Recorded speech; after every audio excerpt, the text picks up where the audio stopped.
Voici deux robots piscine chinois qui m'ont étonné par leur fonctionnalité.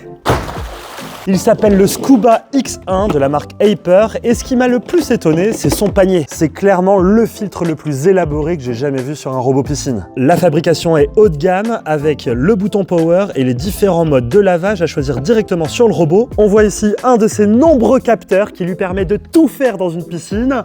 Hop! La ligne d'eau, le fond, les parois. Point négatif, il ne remonte pas à la surface pour les récupérer. Il faut utiliser un crochet comme celui que j'ai ici afin de le récupérer. Oh! Bref, vous l'avez compris, ce robot piscine, je le valide. Allez, à l'eau.